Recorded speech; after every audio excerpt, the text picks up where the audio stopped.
Hey everybody, welcome to a Friday edition. The show's called The Box Seats. I'm your host, Frank Holder. I'm here with comedians known as Talent, Fig, Rodney Perry. These guys have been in the comedy game for a very long time, and now they decided that they are going to do this comedy sports talk show, which is great because they go back to Def Comedy Jam, to films, to TV shows, to comedy specials, to hosting gigs, to doing parties. Everything. And now they decided they could take, an hour out of their day to talk about sports, which is pretty exciting because, in sports, we have a lot of stuff to talk about. So I'm going to jump in real fast to talk about the COVID report.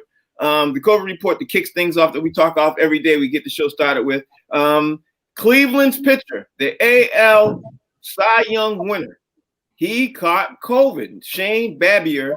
This guy was known to get ready to get things started. And after we had a conversation about COVID yesterday and being that pitchers pitch and they exert a lot of energy, talent, it'd be really interesting to see how good this pitcher is going to pitch in the next couple of weeks leading up to the opening bell. I'm going to ask you guys a quick comment about this because as we discussed yesterday, Jason Tatum and a couple other athletes have been coming out saying that they have had some residual effect of COVID. Talent. Yeah, it's sad, but I hate to say that this is our new norm. You know what I mean? Like, it's feeling like this is the new norm. I mean, that's why we have a COVID report. Like, you should not have in the real world this kind of information to have every day on a daily show, but we do. So this is just another notch in that belt, that negative belt of the COVID report, man. And again, baseball, you're right. A lot of positions are these less movement positions. They're very stagnant. You're sitting and waiting for something to happen. But a pitcher is one of those few intricate parts that's constantly moving. When you're in the game, you're pitching. You're winding up, you're moving, you're constantly moving. So, yeah, I think it's going to be a factor, man. I mean, I hope they have a protocol in place that, this person gets enough time and rest. I mean, Rodney actually had COVID, so I mean, he knows about residual effect. We're talking from what we see, but he can actually go from what he knows.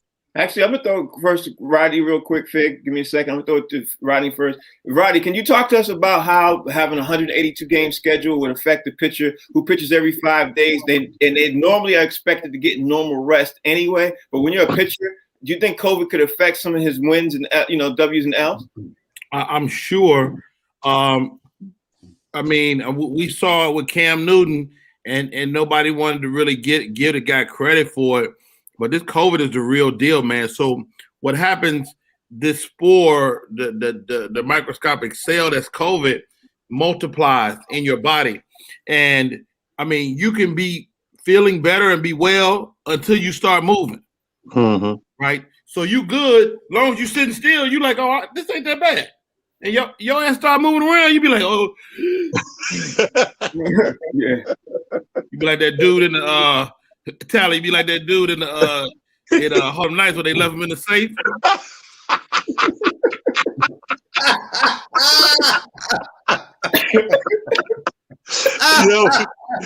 That was Danny Aiello's character. Yes, he said you got just enough air to last you to Monday if you take little tiny breaths. I'm going to you. What's your thought process? Yeah, man, it definitely has residual effects, and the bad thing about it is this thing here is not like a regular cold. It affects everybody differently, so you never know what kind of effect it's going to have on you. I would imagine that it's based on your immune system. But there was a young kid, I don't know if you remember, a young kid, a college basketball player that contracted COVID. Then he tested negative and it seemingly was all right. And he was playing with his team and walked out after a timeout and collapsed on the floor.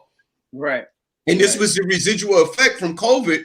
And you just never know what it is or when that residual effect will come back to bite you. It could be a week, 2 weeks, a month. You just never know. Right.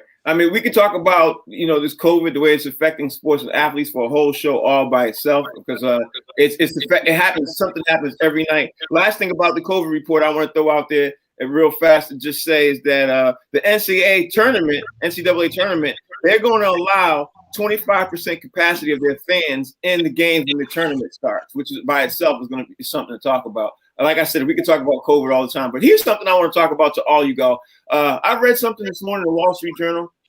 It literally blew my mind. The Wall Street Journal had, and I didn't see it anywhere on ESPN and all these other apps. You know, it seemed like it's completely being skipped over, like no one's talking about it. And you all know I focus on those kind of stories. Here's the issue.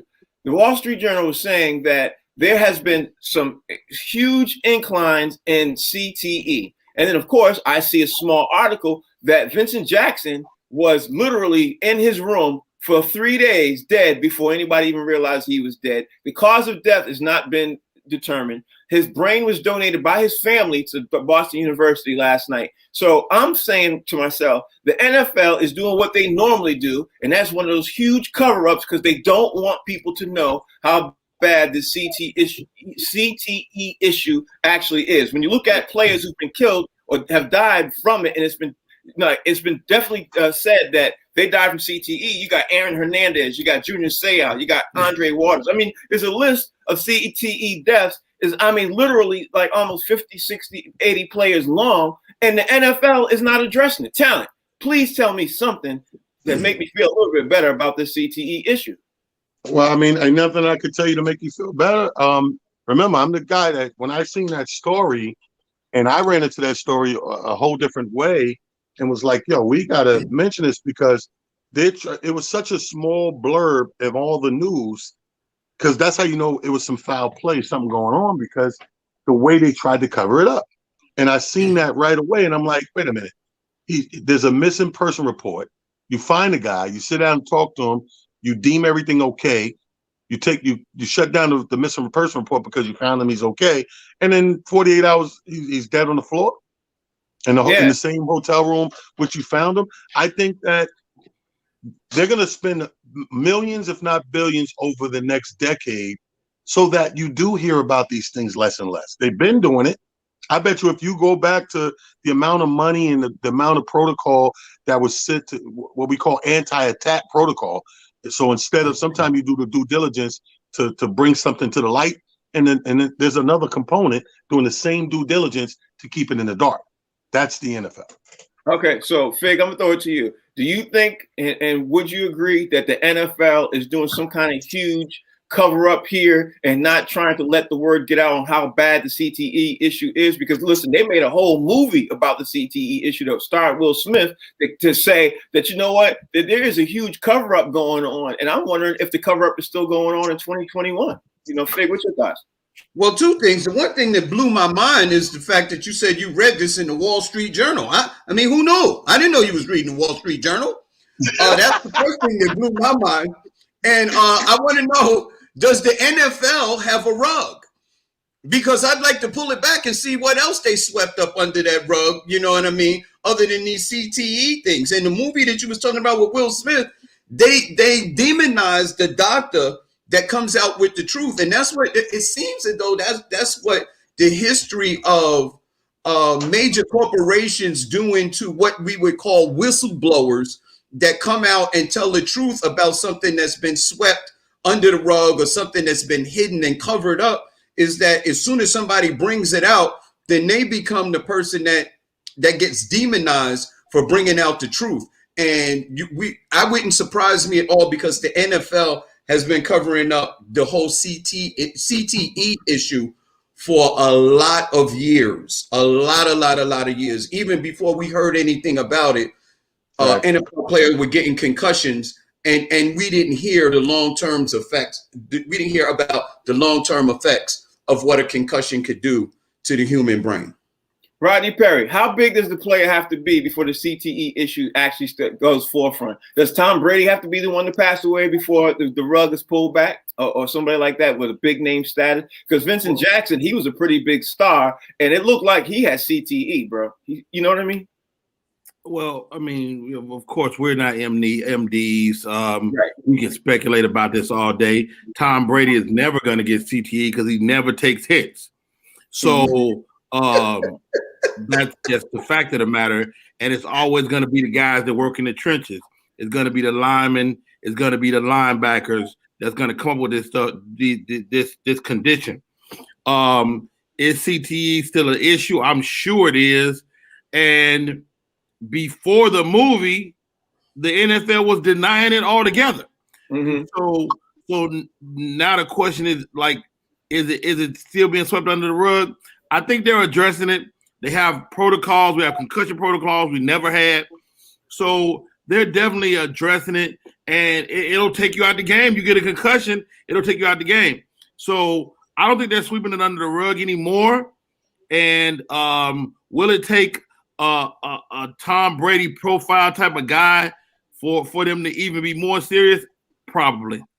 Yeah, that's what I'm thinking. I'm thinking it's going to take a big name. I use Tom Brady as an example, but for them to make a movie about it, look, a big studio to put millions of dollars behind this. There has to be a lot of stuff that had to be revealed for them to make a movie, put a script together, and run with it, and throw a Will Smith's name attached to it. You know what I mean? Like it had to be a whole lot on it for them to uncover, for them to say, "Hey, we got a movie with enough stuff here for the CTE issue." I was thinking that was probably a celebrity that was never able to make it on a football team. That's why he brought it out. He was just mad. What you gonna say, Talent? I was gonna say, Frank said, gotta be something to it. They made a movie about it. So aliens are real. Gotta be something to it. You all know what I mean. Independence Day is not real, but where Will Smith started. I wouldn't know. I don't know about that one. All right, let me just continue on, moving on with the conversation.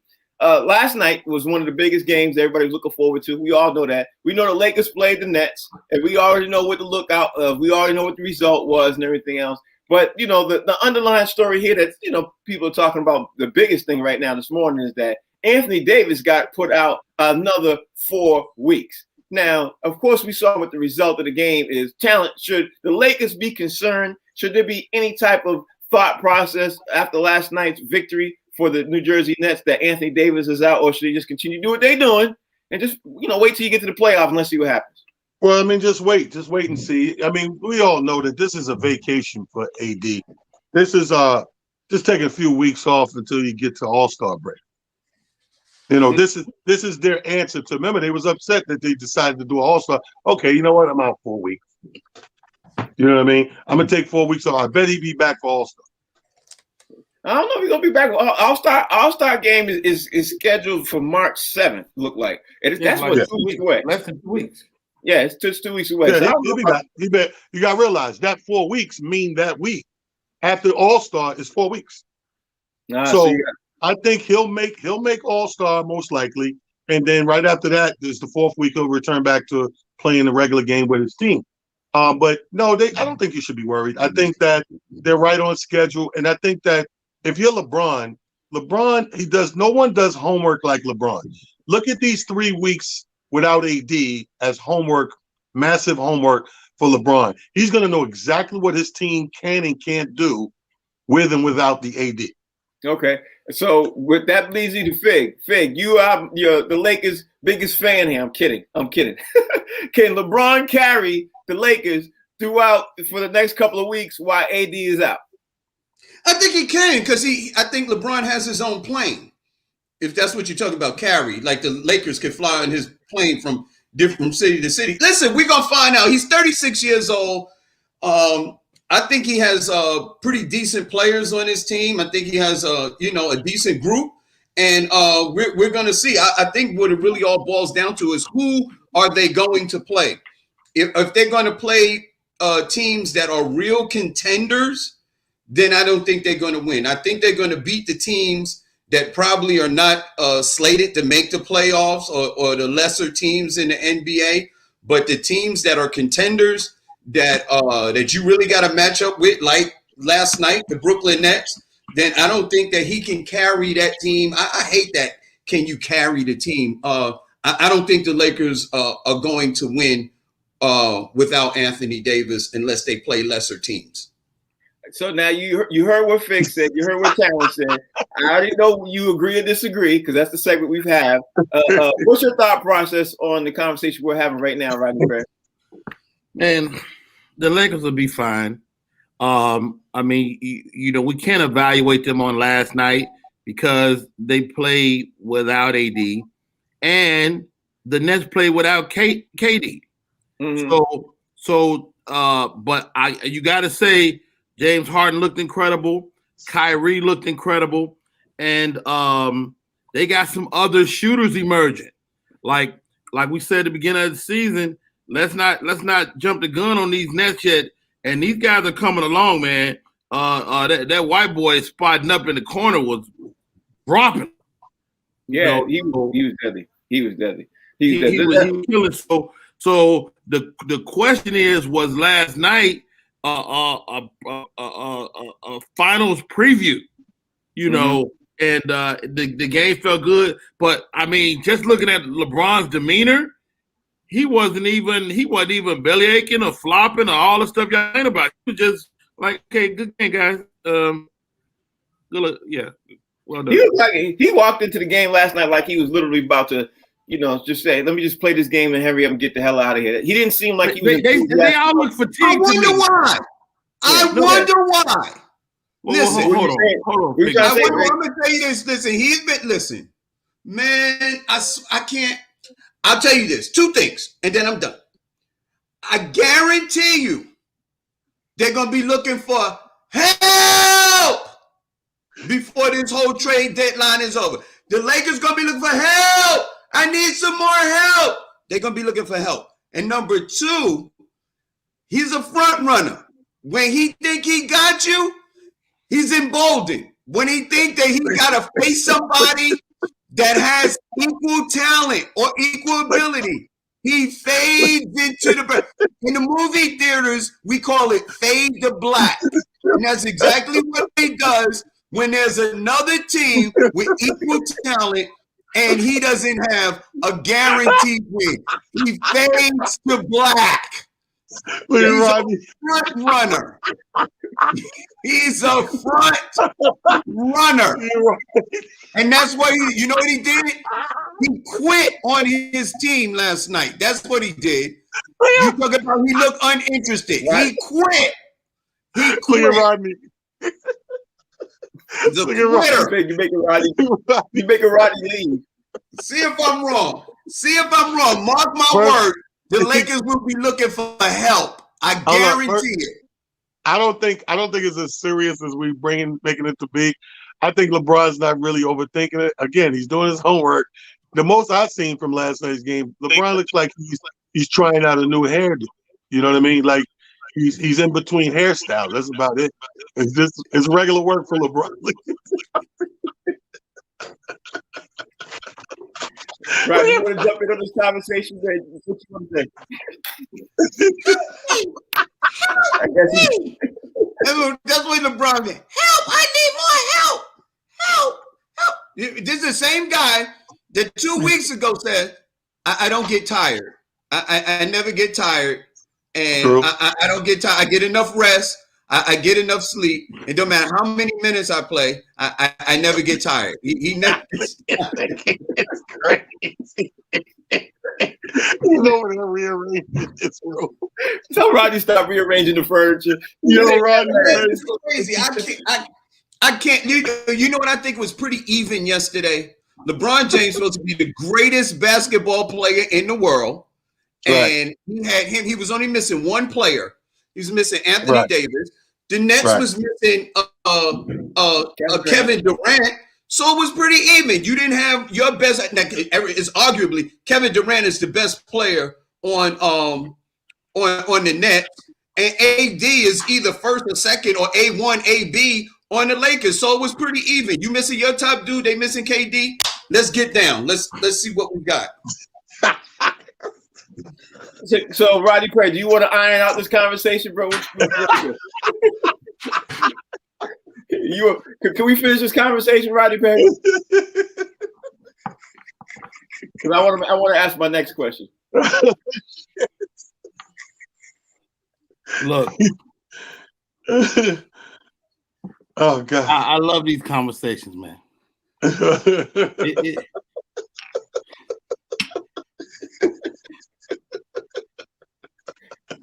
I don't want to call names. Okay. You know, I can see it go, well, Fig is a hater. Fig is not a hater. I think LeBron James and Figment Freud went to high school together. Oh shit. And Fig had a young lady he was gonna take to the prom. And LeBron took her. That's the only thing this could be. That's the only thing this could be. Roddy, I'm old enough to be LeBron James' father. Let me just say this to you, Roddy. Well, maybe it was LeBron James' father, the pimp. Roddy, maybe it's this.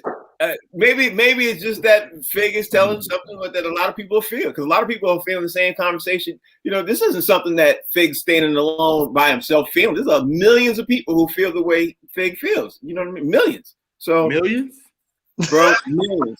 There are millions of people who feel the way he feels. The other millions are Lakers fans. There's millions who hate the Lakers. You know, from Celtics on, who feel the same way that, hey, you know what? That every time we go. Oh, Celtics rear they dirty little head. Understand. No, serious. I'm gonna tell you this. Put it to you this way. LeBron James and the Lakers, AD and all of them, they won the NBA championship last year in the bubble, right? Mm-hmm. But the team that they played, the team that they played to get to the championship lost their top scorer and the anchor to their defense in Bam Adebayo and Goran Dragic. Nobody made no excuses for Miami. Nobody made no excuses for them. They just lost, period. They were injured. They lost two of their top players, and nobody made no excuse. The Lakers just won. The Lakers were a better team. They won. So how come when a LeBron James team has an injured player, everybody starts making excuses? And he's like the only player in the NBA that we make excuses for as to why his team loses. Nobody else gets that. Okay, so the question is, Fig, are you mad at the people who do that, or if so, why are you taking it out on LeBron? Because it's the people who get made. I'm not taking it on LeBron. It's never on LeBron, because I think LeBron is the all-time great player. My only argument is always with LeBron James fans, never LeBron James, always his fans. Because like I said, this man been to 10 NBA finals and won 4. He's a great player. There's only a handful of players that even are in that stratosphere to have gone to that many finals. You know what I mean? So he's an all-time great player. My thing is always Stop right there. Stop right there, Fig. He's an all-time great player. Absolutely. That's it. Right. That's it. And it's never against him. It's always his fans. All right, well, let's keep the conversation going. Let's keep the conversation going. Because we can talk about LeBron for an hour. But I'm going to, Fig, remember the conversation we had the other day? What's that sweater, Frank? Remember the conversation we had the other day without Roddy and without Talent? I'm going to ask them this question, and then you can. I want you to chime in after, okay? Because I want to see that sweater, Frank. What is that? Let's not talk about my sweater right now. Here's the conversation. That's not your fraternity colors. That's something else. No, it's Harvard. I'm wearing my Harvard sweater. I'm wearing my Harvard sweater. My wife. Can I ask the question, bro? Can I ask the question? Go ahead. Can I ask the question? The question is, in the NBA, right? There have been. You went to Harvard? He was a professor at Harvard, man. Y'all gonna let this slide? Can I ask the question? He's a professor. Harvard sweatshop. No, he was a professor at Harvard. He taught at Harvard. Can I ask the question? Frank, I didn't know that. I'm sorry. I apologize. Can I ask the question? Oh, God. Frank, you taught at Harvard. Can I ask the question, bro? Can I ask the question? Go ahead. I don't want to talk about Harvard. Can I ask the question? Here's the question. The question is, in the NBA, right? The NBA people have been complaining for years about the best is always in the West and the East is always not that good. Fig and I had the conversation. There are only 3 teams. Now there's 4. 4 teams. Actually went back to 3 last night. Teams that are above 500. And people are really angry with the way the setup is with the playoffs, with the way the East, you gotta line up, and then the best out of the East comes up and they play the best out of the West, and they do it every year. A couple of days ago, a couple of people have speculated and said, would the NBA playoffs be best if the top 16 best teams, regardless if you're in the East or the West, regardless of where you're at, but the top 16 teams, if you were all to play off against each other, would that make the NBA better and make the fans more into it?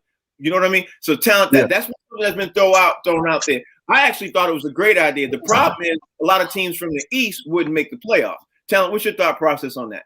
Yeah, but once you're getting rid of once you geographically remove those lines and barriers, it doesn't matter where they come from and who's best or worse. You're just dealing with the best crop, which makes the playoffs better, which ups the ante altogether. Who wants to keep seeing something lopsided? You know, nobody wants to see that lopsided. If you're a contender, nobody wants to see the champion of the world, the heavyweight champion or whatever champion of the world, keep playing number 5 or number 6, and they won't fight the number 1 ranked contender. You always want the number 1 ranked contender. That's how you know if you are truly the best. So I love the formula. I love the formula, taking the best, make the best play the best. And once you do that, then my thing is get rid of what we know as the Eastern Conference, Western Conference. It's just the NBA. Yep. I think it would raise the level of plays and playoffs. And this is what I think, Rodney Perry. I think it would take people who are taking that game management stuff out, because every game now means something. You don't have no game management where LeBron is sitting out a game and Kyrie's sitting out a game, because every single game matters, because it depends on where you land in the last 16 or the first 16. You know, versus right now, you can take some games off because you're going to be the best in the East, or you can take some games off because you're going to be the best in the West. I think that's exactly what will happen. Rodney Perry, what's your thoughts? I hate to disagree with you guys so much, but here goes. This is what we got to process. They've been talking about this concept for quite some time, but it never catches on. And if you guys remember, not too long ago, LeBron was in the East, and it's like LeBron over there in the East is easy, and how dare he be over there with nobody to play against, and he's just gonna kill East. And then LeBron does what? He moves to the West. Guess what? Everybody moved out the damn West. Everybody gone. KD gone. Harden gone. Everybody on the East. Mm-hmm. So if they go to a uniform, this type of idea, where they gonna go next? I think you're missing my point. Is that now it raises the level of the best versus the best. That's it. There'll be no excuses. There'll be no anything else. You'll be literally people lose. You can't eliminate people lose. Let's look at the Clippers. They should have beat their opponent. They didn't. So you can't. People lose games. That's just part of what it is. It's not going to make a difference. But Rodney, the biggest point here, I'm trying to say, the biggest point here is what I'm trying to alleviate in what's happening in the NBA. And maybe Fig, you help me out, because Fig, you and I had the same similar conversation, and I think we were of two minds alike. Whereas sitting down, I'm hating players sitting down during the regular season, and it's getting worse.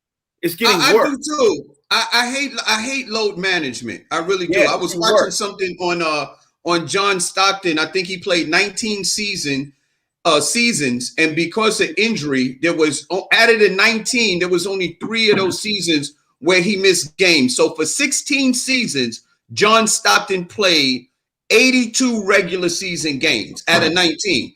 I hate load management. I just really do. It just is a problem for me. But I think in theory, what you're saying, Frank, absolutely works. The best teams get to make it to the playoffs, whether they're from the East or the West. The only problem where that comes in, or it could pose a problem, is one of your best teams, because of injury, doesn't make it into the top 16. Because right now, the Lakers are clearly better with Anthony Davis than they are without him. So say for some strange reason they don't make it into the top seeds, but AD is healthy enough to come back for the playoffs, and with a healthy AD, then the Lakers become astronomically better because he's a top 5 player. So because of injury that can happen throughout the course of a regular season, I think that what could happen is you end up missing some of your better teams being able to make it to the playoffs, when if you keep it the way it is, that probably wouldn't happen. Yeah, that's possible, but all I'm worried about is the fans, because the fans generate and they make this NBA move. If Rodney Perry and Talent and you, if we all buy tickets to go, let's just say we go buy tickets to a game and the Lakers are going to play the Nets, and we buy the tickets 2 months out, 3 months out, right? And then the way the schedule goes, Talent, tell me if I'm lying. The way the schedule goes, we all will put in plan and we take planes forever we at. We say, okay, we can't wait to go see this game, man. I can't wait to come see this game. As soon as we get there, 3 days out, because it's LA. We fly out to LA, we sit there. They say, yeah, Anthony Davis decided he's gonna take tonight off.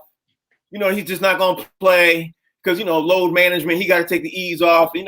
I think all of us would be pretty upset because we made plans to go to that game and we bought tickets 2-3 months out. Tickets ain't cheap. It ain't like you're gonna buy the ticket tomorrow. You got to plan. Right. You know what I mean? And I'm trying to literally trying to alleviate. And I think this would alleviate that because the top 16 teams would be in it. And now they ain't going to be no guys, I'm taking off, because you win and you move forward further. If you get below that 16, you out.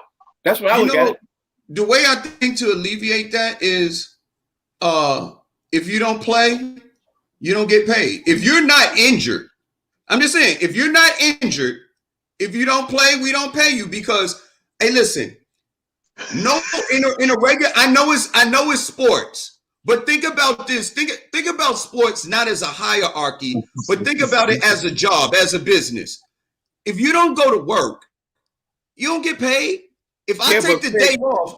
Fig, the problem with that is a lot of those players are so rich. They can take a game off and it ain't gonna bother them. It won't matter to them. That's you need to have it something more detrimental to the. So if they don't get paid for it, okay, that's only hurting them. But if you make sure that you above that 16, and you know what happens, you don't make that playoff cut, it hurts the whole team. In the organization, when you're like I did think Greg Popovich started this whole thing with the load management, giving his older players rest. I think when he was doing it with Tim Duncan, Manu Ginobili, and Tony Parker, as they got up in age, I think sometime they didn't even make the trip on a road trip, or he just gave them the day off, let them stay home. I think if you find the organization, you know what I mean, then I think it becomes a big thing. You know what I mean? I think it becomes a big thing because that hurts the organization. Organization is not going to stand for that, but the fine has to be big enough to hurt. But I think in a regular season, when you talk about injuries, that's where you could lose something as far as the playoffs. Yeah, but injuries is different because injuries. Well, I just think that I like the idea of it because of fairness. And when I say fairness, I mean collectively, like the best should always go the furthest. That's just the way playoffs wind down. The best make it, they go the furthest. The problem is when you keep it East and West, the only problem is, like you could be a sorry ass 4 teams and you're gonna get in because they need 8 to represent. That's my point. Or 10 to represent. Now, once you collage the whole thing and make it one big ball of teams, you got to play harder to make it in there. Now it's not, I'm just going to guarantee it in there because they need 8 from my side of the fence. You know what I mean? And also, a lot of NBA players are coasting during the season. I don't mean to interrupt you, Talent, but a lot of NBA players coast during the season because they know they need 8-10 teams coming out of the East and 8-10 teams. It would make the NBA as a whole a much better sport to watch because people are actually playing every single night to make sure their team gets in. That's all I'm trying to say. So anyway, I want to move this conversation along, man, because there's one player in particular, and I know Fig and Talent gonna love this. Everybody can speak on that subject with me. Okay, go ahead. No, I thought you didn't. No, go ahead. No, please. No. I don't have nothing to say. See, that's what I figured you was gonna say. Like, I ain't got nothing to say about that. I knew you was gonna say that. Let me ask you all this. Let me throw this out there. There's one NBA player right now who is not getting a look that everybody's expecting that should get a look, and people are talking about. That's Julius Randle from the New York Knicks. He is one of the best at his position of the entire league, and no one is talking about him. So with that being said, I'm gonna start with you, Rodney Perry, and say, why isn't the NBA, the sports, the national sports outlets and everything else, why are they not talking about Julius Randle? Because he's leading in several key positions in the league, and he's one of the best big men in the sport. And not even talking about it. Matter of fact, he should be even getting some all-star mentions, and he's really not. What's your thought process, Rodney? I mean, it's the same reason why y'all was hot over Bradley Beal on a losing ass team. You know, I mean, the Knicks are looking good, and if they continue to look good, he's gonna get some shine. But he ain't gonna get it right out the way because they the Knicks. Yeah, I can't even dispute that. But now, let me ask my favorite Knicks, person. What do you say on that, man? What's the problem, Fig, with Knicks? With the Knicks, what's the problem with him not being? I mean, we still have what is considered a fairly young team. Like, we got a bunch of rookies and second year players. They seem to be doing well under Tom Thibodeau, with the exception of like a handful of players, like Julius Randle. You know, I think he's into like maybe his fourth year. And he's playing like it, and he's playing at an all-star level. And to be quite honest with you, I think the Knicks may be in contention for the playoffs right now. I think they may be in the eighth spot. So they are because of how bad everybody's playing. But they wouldn't be if my thing was where I had said before. But I'm sorry to interrupt. Go ahead.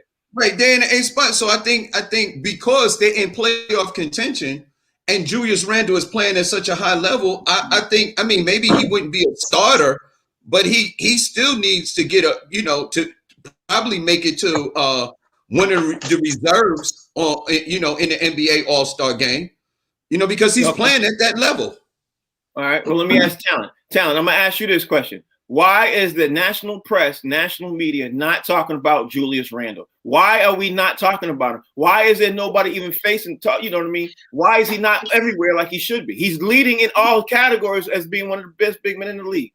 Yeah, but because it's the new NBA. The old NBA championed and rewarded gritty players.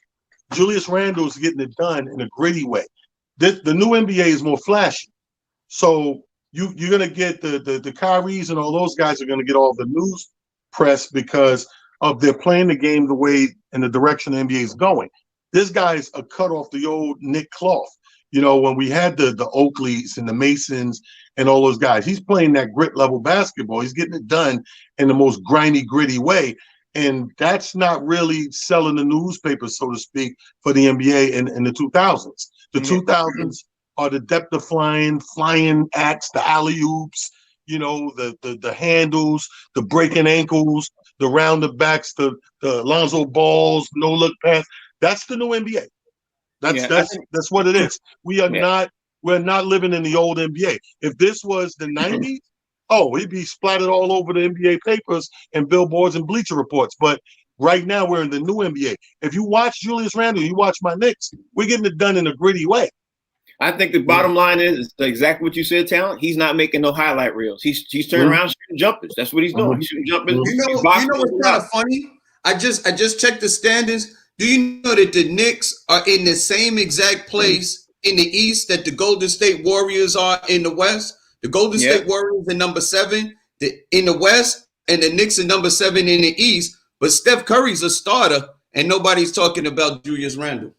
Okay, and like I said, if we had the top 16 thing like we were having, nobody would even be looking at the Knicks because they wouldn't even be in the top 16. Let me switch the conversation on and make nobody looking at the Knicks now. That's why we don't know. You know what? You know what? That's the problem. Nobody cares. Like they have to keep winning. If they keep winning, screw everybody on this show wearing a sweater. Screw y'all, man. No, listen. And what I'm saying is that if the Knicks continue to play good, Randle will get some burn in the media and the press. But until then, it don't matter. But the Knicks are winning, so the Knicks are winning. That's the whole thing. They got to keep winning, though. Yeah, the Knicks are winning. Because it's like riding around on E. Here's the analogy. It's like you ain't got no gas in your tank, but your car's still moving around. Right. Until you go put some gas in the car, it's potentially could run out. And everybody know y'all on E. You the Knicks. Yeah. On E, your car still run. It's a good car. But until y'all can put some gas in it, then we can really evaluate the car. Until then, Hey man, what's the next topic? I'm about to get to it right now. Here we go. Here we go. The next topic is because I want to do this before we do top dogs. I want to ask you guys because we've been bringing it a little light. Roddy got mad. I want to ask you all, what is the best?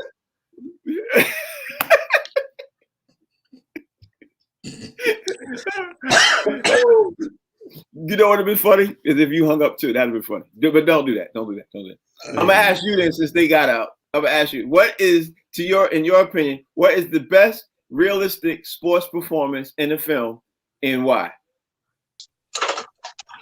The best realistic performance in a film. The most realistic in a sports film that you saw, and why, and what you like. Now I'm gonna say mine.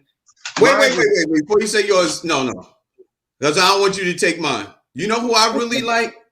Okay, I go ahead. really like what Will Smith did with Muhammad Ali. I thought that was dope. And I think he captured he captured the essence of what Muhammad Ali really was, what he stood for, not, in the ring, outside of the ring, his relationship with women, like all of that was touched upon. I thought Will Smith did an excellent job portraying a bigger than life character. Okay, well, that wasn't my pick, or even in my top 3 picks. Talent. The question is, what was your best performance that you saw in a sports film that looked the most realistic, and that had you go, "Ooh, this is like, wow, great"? What would your film choice be? Well, I got 3. First would be Friday Night Lights. Yeah, that was good. Derek Luke in there. There's a hell of a scene in there, heartbreaking scene. Derek Luke, Friday Night Lights. Denzel in Hurricane Carter. Yeah, that's a good one. Yeah, That was amazing. And then I would have to go. My top would be Cuba Gooding Jr. and Jerry Maguire. Okay, all right, okay. Those Show me the money. Yeah. Rodney Perry, what's yours? One movie comes to mind of Denzel and Remember the Titans. A great performance, top to bottom. Coach Boone, racial injustice, taking that on wrapped in the sports movie was dope.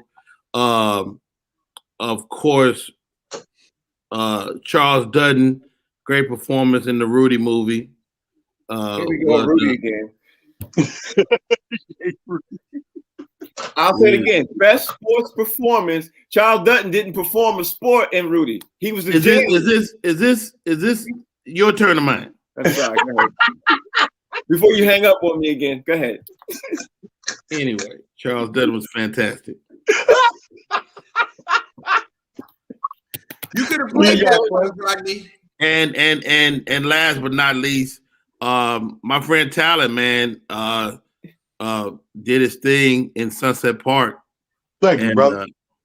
I'll never forget it. Now, I just, anytime you can say, man, I really know that guy, and he out there doing his thing, I was impressed. Talent, Rodney. Hey, Rodney. Talent, butter, baby. Talent, were the rims done at 10 feet in that movie? Oh yeah, everything was kept at regulation. Everything in there was real. Oh wow! Yeah. The best players in that movie were actually the players they brought in to play the teams that we had to play. Those was real college players and D League players. Like those were, it was a couple of dudes in there, like, high flying, like real ringers. Was y'all balling on the set, like for real?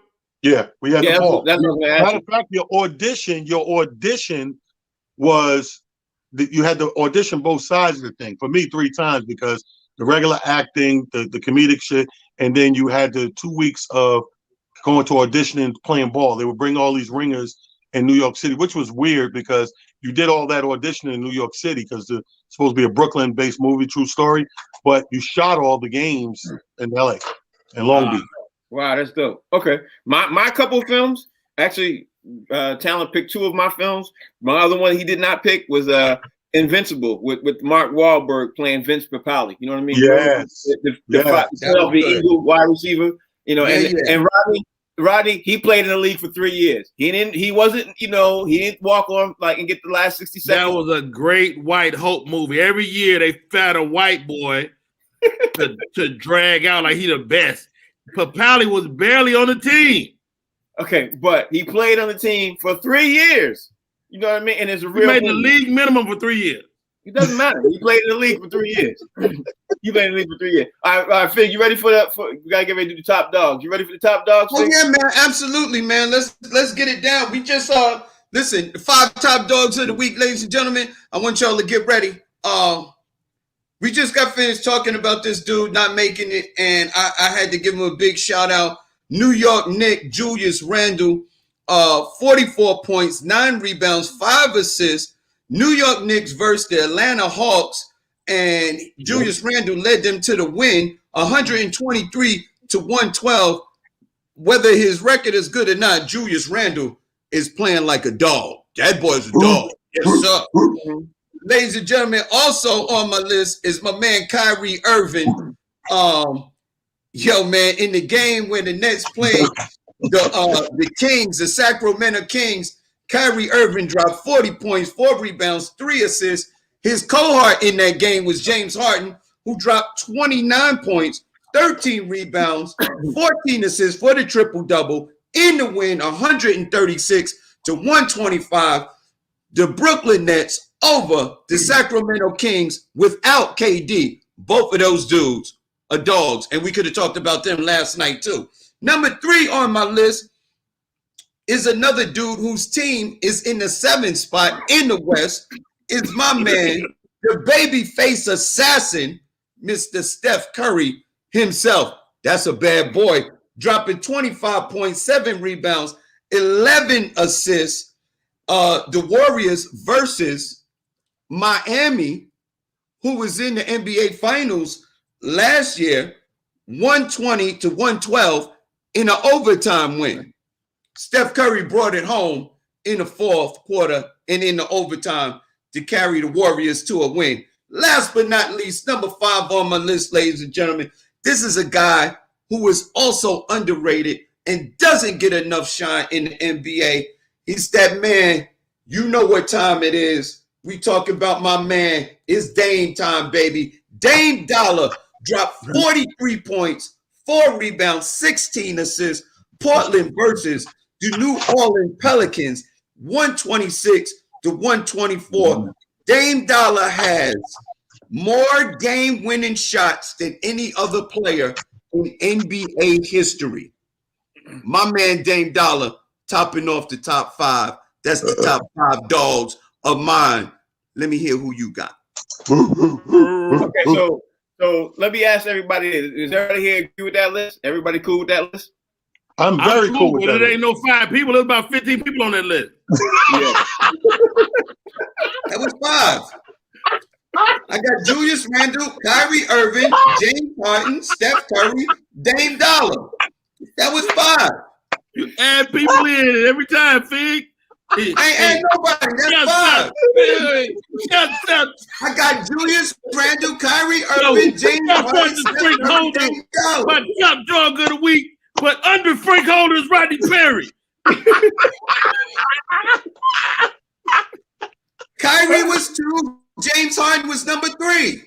Oh, God damn. Let me ask you this, Vic. No, you did like 7. You did like 7. Hey, I was 5. Wait, what does my man Donovan Mitchell got to do to make the list? Donovan Mitchell balling out of Utah. They 24-5. They the best in the West. Wait a minute. I got a week.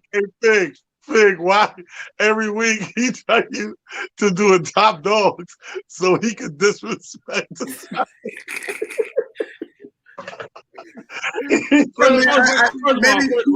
Nobody else gets to chime in. Frank, you don't get to pick the top dog.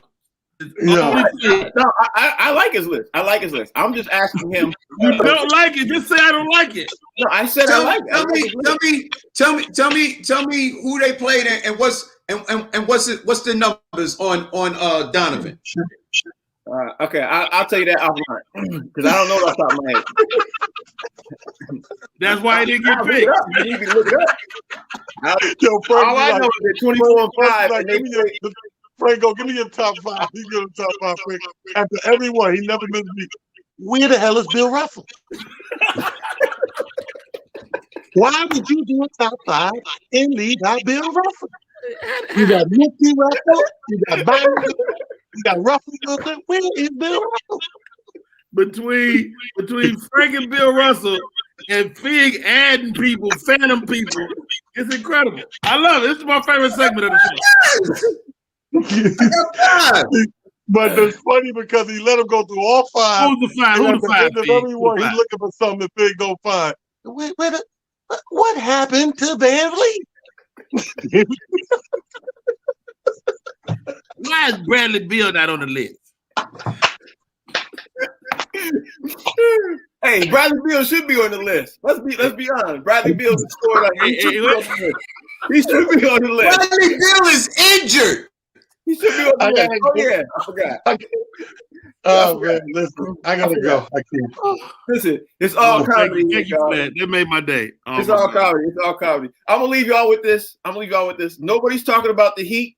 They only 12 and 17. I want to throw that out there. And the Bucks, the Milwaukee Bucks, last night they lost their 5th straight to Toronto, and they are slowly circling the drain, going down the sink for the season. And nobody's talking about that neither. Everybody's okay. Well, we'll just keep going again. Now hold on. You know what? I don't know that's fair because Milwaukee is missing Reggie Jackson. They point guard. So we say that's the thing that I talk about. Nobody gives these guys excuses. Now that's it. You see, that's what I'm talking about. Didn't we just give a LeBron James a pass because AD wasn't there? So now we're not going to give them a pass because they missing. We're not going to give Milwaukee a pass because they missing Reggie Jackson. They starting point guard. Come on, man. It's excuses for everybody. Yeah. Boy, LeBron James is the only player that gets excuses. He's the only one. You got to get out of that house, Big. It's tearing you apart. Tearing you apart. All right, y'all. That's the show. We got to get ready to get out of here. Hey, before we go, Frank, I'm sorry. I don't mean to cut you off, but can we talk about the sweater now? No, and I'm about to hang up on you, right?